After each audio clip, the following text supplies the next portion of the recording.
সীতা মা কেন পৃথিবীতে বিলীন হলেন? এই প্রশ্নের উত্তর শুধু একটি গল্প নয়, বরং এক গভীর সত্যের প্রতিফলন। রামায়ণের এই অধ্যায় আমাদের শুধু ইতিহাস জানায় না, আমাদের জীবনের কঠিন বাস্তবতাও বুঝিয়ে দেয়। আজ আমরা ধীরে ধীরে সেই কাহিনী জানব যেখানে আছে ত্যাগ, কষ্ট এবং আত্মসম্মানের এক অসাধারণ উদাহরণ। তাই ভিডিওটি শেষ পর্যন্ত দেখুন, আর এমন আধ্যাত্মিক কাহিনী পেতে সনাতন কৃষ্ণ বাণী চ্যানেলটি সাবস্ক্রাইব করে নিন। অযোধ্যা ছিল একটি অত্যন্ত সমৃদ্ধ, শান্ত এবং ধর্মময় রাজ্য। এই রাজ্যের মানুষ সুখে শান্তিতে বসবাস করত এবং সেই রাজ্যের শাসক ছিলেন মহারাজ দশরথ। দশরথের 4 পুত্রের মধ্যে শ্রীরাম ছিলেন জ্যেষ্ঠ এবং তিনি ছোটবেলা থেকেই ছিলেন অন্যদের থেকে আলাদা। তার চরিত্রে ছিল অসাধারণ ধৈর্য, সত্যবাদিতা এবং ধর্মের প্রতি অগাধ শ্রদ্ধা। শাস্ত্রে তাকে মর্যাদা পুরুষোত্তম বলা হয়। এর অর্থ শুধু একজন আদর্শ মানুষ নয়, বরং এমন একজন যিনি জীবনের প্রতিটি কঠিন পরিস্থিতিতেও ধর্মকে অগ্রাধিকার দেন। একসময় অযোধ্যায় আনন্দের পরিবেশ তৈরি হয়, কারণ সবাই জানত খুব শিগগিরই রামের রাজ্যাভিষেক হতে চলেছে। মানুষ আনন্দে মেতে ওঠে, শহর সাজানো হয়, উৎসবের প্রস্তুতি শুরু হয়। কিন্তু ঠিক এই আনন্দের মাঝেই ঘটে যায় এক অপ্রত্যাশিত ঘটনা। রাজা দশরথের স্ত্রীর কৈকেয়ী, যাকে তিনি খুব ভালোবাসতেন, হঠাৎ তার কাছে এসে পুরনো 2টি বর দাবি করেন। বহু বছর আগে একটি যুদ্ধে কৈকেয়ীর প্রাণ রক্ষা করার জন্য দশরথ তাকে 2টি বর দেওয়ার প্রতিশ্রুতি দিয়েছিলেন। কৈকেয়ী সেই প্রতিশ্রুতির কথা মনে করিয়ে দেন। তিনি প্রথম বর হিসেবে চান তার পুত্র ভরত হবে অযোধ্যার রাজা, আর দ্বিতীয় বর হিসেবে চান রামকে 14 বছরের জন্য বনবাসে পাঠানো হোক। এই কথা শুনে রাজা দশরথ যেন ভেঙে পড়েন। তিনি এই সিদ্ধান্ত মেনে নিতে পারেন না, কিন্তু তিনি প্রতিশ্রুতি ভাঙতেও পারেন না। এই মুহূর্তটি ছিল অত্যন্ত বেদনাদায়ক।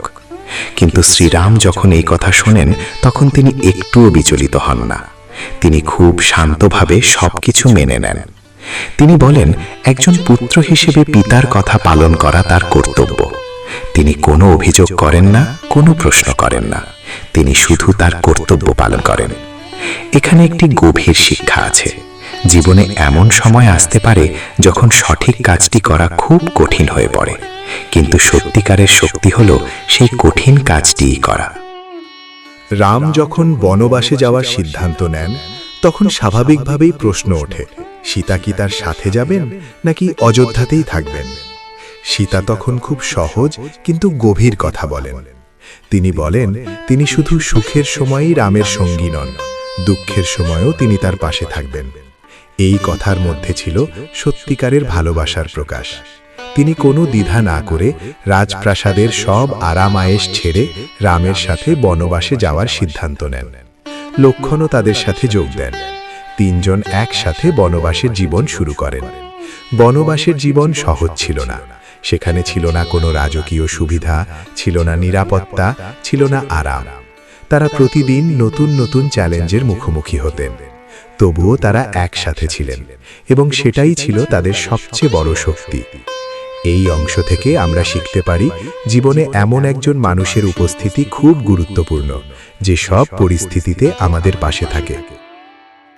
একদিন বনবাসের সময় একটি অদ্ভুত সুন্দর স্বর্ণ হরিণ দেখা যায়। সীতা সেটি দেখে আকৃষ্ট হন এবং রামকে সেটি ধরতে বলেন। রাম সেই হরিণের পেছনে যান। এই সুযোগেই রাবণ ছলনার আশ্রয় নেয়। সে এক সাধুর বেশ ধরে এসে সীতার কাছে ভিক্ষা চায়। একসময় সুযোগ বুঝে সে সীতাকে অপহরণ করে লঙ্কায় নিয়ে যায়। লঙ্কায় বন্দী অবস্থায় থেকেও সীতা নিজের মর্যাদা বজায় রাখেন। তিনি রাবণের কোনো প্রলোভনে পা দেন না। অন্যদিকে রাম সীতাকে খুঁজতে শুরু করেন।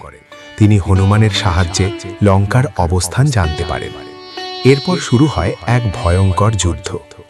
অবশেষে রাম রাবণকে পরাজিত করেন এবং সীতাকে উদ্ধার করেন। কিন্তু সীতার কষ্ট এখানেই শেষ হয়নি। এই অংশ আমাদের শেখায়, জীবনে অনেক সময় আমাদের কঠিন পরিস্থিতির মুখোমুখি হতে হয়, কিন্তু সেই পরিস্থিতিতেও নিজের মূল্যবোধ ধরে রাখা খুব গুরুত্বপূর্ণ। অযোধ্যায় ফিরে আসার পরও সীতার কষ্ট শেষ হয়নি। সমাজের কিছু মানুষ তার পবিত্রতা নিয়ে প্রশ্ন তুলতে শুরু করে। রাম একজন রাজা হিসেবে খুব কঠিন সিদ্ধান্ত নেন। তিনি সীতাকে বনবাসে পাঠান। সীতা তখন বাল্মীকির আশ্রমে আশ্রয় নেন। সেখানেই লব ও কুশের জন্ম হয়। তিনি একাই তাদের বড় করেন। তিনি তাদের শিক্ষা দেন, নৈতিকতা শেখান। একসময় তারা বড় হয়ে ওঠে। পরে যখন সত্য প্রকাশ পায়, তখন সবাই জানতে পারে তারা রামের সন্তান। কিন্তু এরপরও সীতাকে আবার প্রমাণ দিতে বলা হয়। এইবার সীতা আর কিছু বলেন না। তিনি পৃথিবী মাতাকে আহ্বান করেন।